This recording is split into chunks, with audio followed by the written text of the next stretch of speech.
Nikupa sunpa chule zanpa hichihi ni ninung lamto kisamkay Vannoi nitin hamsetna so jingho kita alam na channel hi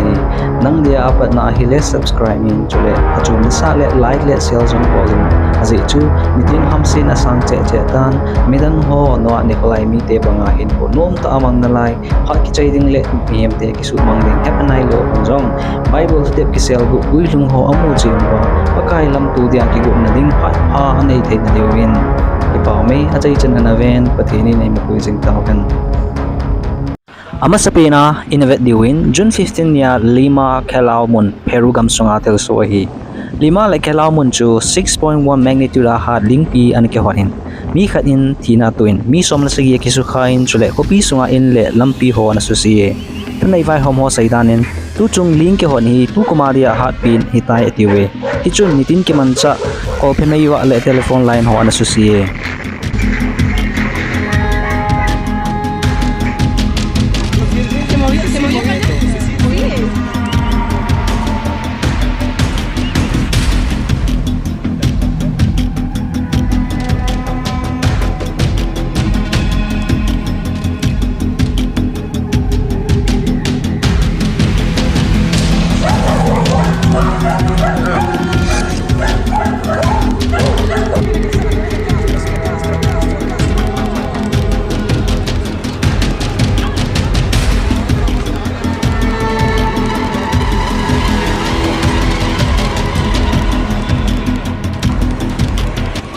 abanin June 15 16 ya Sochi mun Russia gamsunga thilse hi tuipi chunga tornado anomin gupi thahata anazu uzin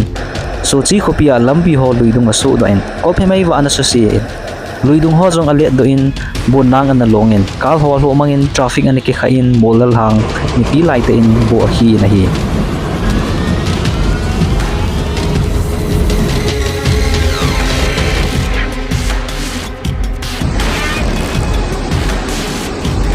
aban hi June 16 ya Emilia Romac namon Italy gamsunga thilse hi gupi hatta le huipi gim nai ta in gupi sung analon win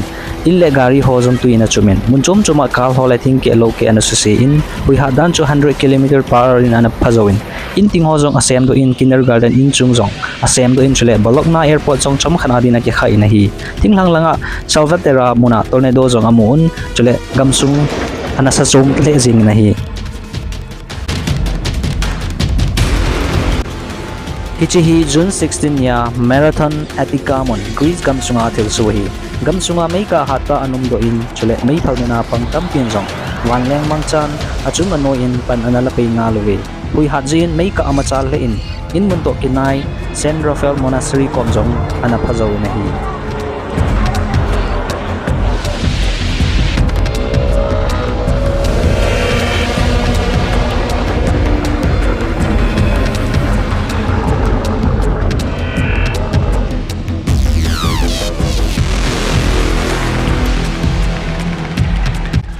Hichihi June 16 ya Rovins le Istriamon Croatia gamsunga thilse hi huipi hatta le gopi ki thon Eastern Peninsula a hlumlam tuipang analangin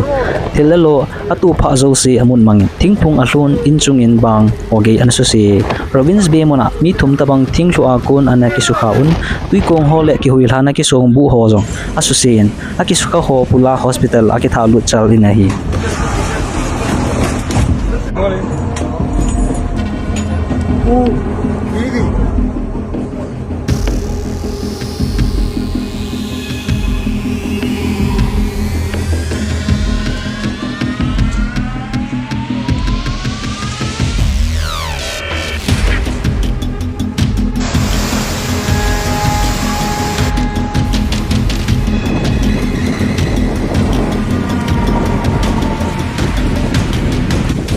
Hichihi June 16 ya India gamsung Gujarat muna thilse hi ai ho het thaidia Prime Minister Pate khopia hi pungkal short bi ki joma guju zomje in Bota district chu gang chalen tuin na chumin lampi hoa ki sukha na nome mi ko zen hinpo iko mini basu bala suljana vela tui hata in anas anato mangin alawa mini bo ki hu do manen numei ni long chu kunungin akimun adang ho akihol mo na lai model high school a simlai chapang som thumlagi tabang tui le zia ho dan ho akihu do manen hi luidong ho le lain lei kisan anasusin lampi le inmun ho jong tui na chup su hele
Hichihi June 17 nya Indonesia gamsunga East Flores District nga Maung Levotobi laki le Lembata District nga Maung Levotolok tenya volcano gimnaita anasu uchuahi Hichimul sang tenya kon in volcano hata chi apu zalen asandan chu tuipi level akon 10,000 meter le 11,584 meter chi in anasangin nahi Hichi volcano teni hi kumni sunga dia alin pi na hilantai hichilai muna hausapu na saidanin kusumi te chunga volcano hungleng do akun vut halho azulhain 900 meter in asado liwe ati achaichen gunchu ta hinvezo se chunga ki patu kahin sei bambana jong anagal do zengin nitin hamsetna sang che che tan aphadum zuya hongkyap de jing ding hi tunya dam na le phat pha na nei pat in pathin lunglam hol tan hitabang hamsetna kho che che hon ei hin phat ting lew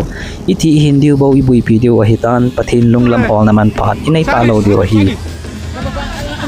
Selamat sore ya, terjadi letusan gunung Levottobi seperti ini.